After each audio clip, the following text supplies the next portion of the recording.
নমস্কার, আমি doctor Alakananda Debnath, consultant ENT surgeon, Narayana multi specialty hospital, Barasat থেকে।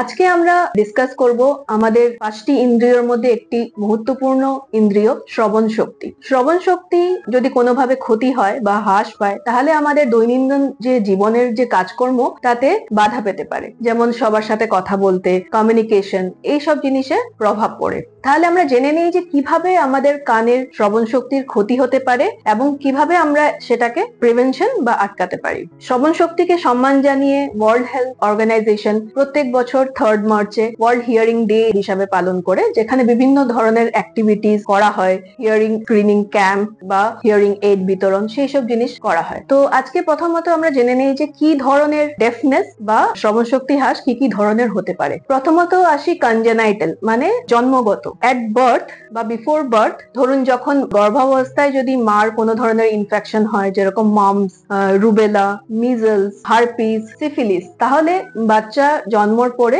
কানের শ্রবণ শক্তি কম থাকতে পারে। সেকেন্ডলি, মার যদি গর্ভাবস্থায় কখনো সিটি স্ক্যান বা এক্সরে হয়ে থাকে, মানে রেডিয়েশনের যদি এক্সপোজার হয়, তাহলেও বাচ্চার শ্রবণ শক্তি কমে যেতে পারে। তাছাড়াও বিভিন্ন ধরনের মেডিসিন আছে যেগুলো প্রেগনেন্সি অবস্থায় দেওয়া যায় না, সেগুলো যদি কোনো কারণে পেশেন্ট নিজের থেকে নিয়ে নেয় বা কোনো প্রেসক্রিপশন ফলো করে সেই মেডিসিন গুলো খেয়ে নেয়, তাহলেও বাচ্চার শ্রবণ শক্তি ক্ষতি হতে পারে। তারপরে আসি, জন্মের সময় যদি কোনো ধরনের ট্রমা হয়, অর্থাৎ জন্মের সময় বাচ্চার অক্সিজেন সাপ্লাই যদি কোনো কারণে কমে যায়, তাহলে সেটা কানের শোনাকে ক্ষতি করতে পারে। অথবা বাচ্চা যদি ডেটের আগেই জন্ম হয়ে যায়, প্রিম্যাচিওর বেবি, সেই ক্ষেত্রেও আমাদের প্রবলেমটি দেখা যেতে পারে। তাছাড়া জন্মের পর যদি জন্ডিস হয় বাচ্চার, মেনিনজাইটিস হয়, আইসিইউতে থাকতে হয় বাচ্চার প্রলং ডিউরেশন, তাহলেও আমরা দেখেছি যে কানের শোনার শক্তিটা বাচ্চার কমে যেতে পারে। সেই সব ক্ষেত্রে বিভিন্ন রকম স্ক্রিনিং আছে, যার মাধ্যমে আমরা প্রথমেই সেটাকে ধরতে পারি। যেমন এট বার্থ, জন্মের পরপরই আমরা OAE বলে একটা টেস্ট হয়, যেটা দিয়ে আমরা ধরতে পারি যে বাচ্চা শুনতে পাচ্ছে কি পাচ্ছে না। তো সেটা আজকাল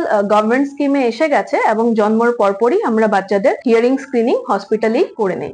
নেক্সট আসছি আমরা অ্যাকোয়ার্ড। অ্যাকোয়ার্ড মানে পরবর্তীকালে কিভাবে আমাদের কানের শোনার শক্তি কমে যেতে পারে। সেটার মধ্যে আবার দু ধরনের আছে, একটা হলো গিয়ে কন্ডাকটিভ, একটা সেন্সরি নিউরাল। কন্ডাকটিভ অর্থাৎ আমাদের সাউন্ডটা যখন কোনো সোর্স থেকে আসছে এবং কান অব্দি পৌঁছানো অব্দি যদি কোনো রকম বাধা থাকে, সেই কারণে আমাদের একটা ডেফনেস হতে পারে। যেমন কানের খোল জমে যাওয়া, ওয়্যাক্স যেটাকে বলি, সেটা যদি বেশি পরিমাণে জমে যায়, কানের শোনাটা কমে যেতে পারে। কোনো ধরনের ফরেন বডি, কোনো ইনসেক্ট হতে পারে, কোনো বল হতে পারে, বা বিভিন্ন কাগজ, বিভিন্ন জিনিস যদি ফরেন বডি আটকে যায় কানের মধ্যে, শোনাটা কমে যেতে পারে। তাছাড়াও কানের ফোড়া হওয়া বা ইনফেকশন হওয়া, যার জন্য কানের ক্যানেলটা ফুলে গেল, সেই ক্ষেত্রে সাউন্ডটা পুরোপুরি ভাবে কানের ভেতর অংশ, দ্যাট ইজ ককলিয়া, তার অব্দি পৌঁছয় না এবং শ্রবণ শক্তি কমে যেতে পারে। তারপরে আসছে আমরা পর্দা, যেটি খুব ইম্পর্টেন্ট একটি স্ট্রাকচার কানের শোনার জন্য। কানের পর্দার মধ্যে যদি কোনোভাবে ইনফেকশন হয়ে পর্দায় ফুটো হয়ে যায়, শোনার শক্তি কমে যেতে পারে। পর্দার পেছনে যদি সর্দি জমে যায়, তাহলেও শোনার শক্তি কমে যেতে পারে। তাছাড়া বিভিন্ন ধরনের টিউমার হতে পারে কানে, যার জন্য শোনার শক্তি কমে যেতে পারে।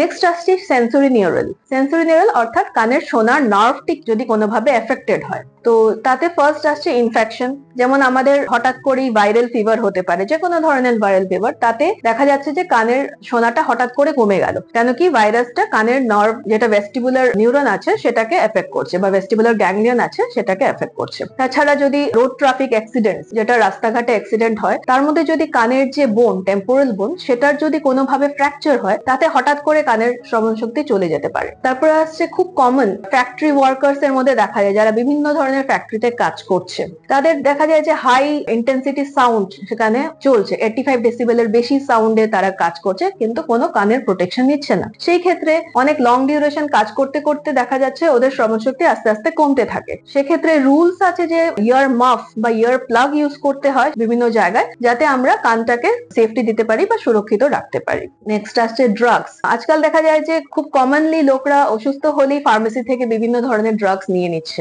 কিন্তু সেটা জানা দরকার যে বিভিন্ন ড্রাগস এর প্রচন্ড সাইড এফেক্ট থাকে, যেটাতে কানের শ্রবণ শক্তি সম্পূর্ণভাবে চলে যেতে পারে। অনেক ওটোটক্সিক ড্রাগস আছে, যেমন স্ট্রেপ্টোমাইসিন, জেন্টামাইসিন, অ্যামিকাসিন, তারপরে ম্যালেরিয়ার মেডিসিন কুইনিন, অনেক পেইন কিলার্স আছে, যেটার জন্য কানের শ্রবণ শক্তি সম্পূর্ণভাবে চলে যেতে পারে। তার জন্য প্রেসক্রিপশন ছাড়া ড্রাগস নেওয়া একদমই উচিত নয়। নেক্সট আমরা আসবো প্রেসবাইকোসিস, মানে বার্ধক্যজনক কারণে শোনার হিয়ারিং লস হয়। সেটা বয়সের জন্য আস্তে আস্তে শোনার নার্ভটি দুর্বল হয়ে যেতে পারে এবং তখন শ্রবণ শক্তি হ্রাস পেতে পারে।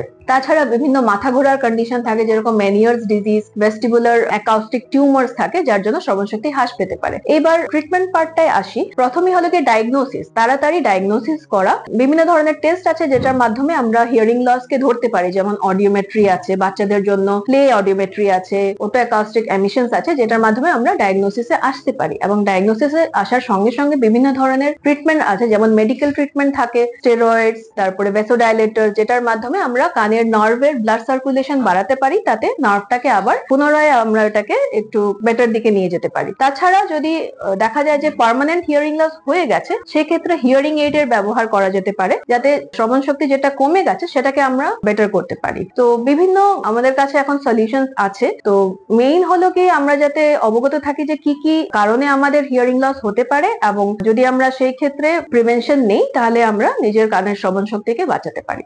ধন্যবাদ।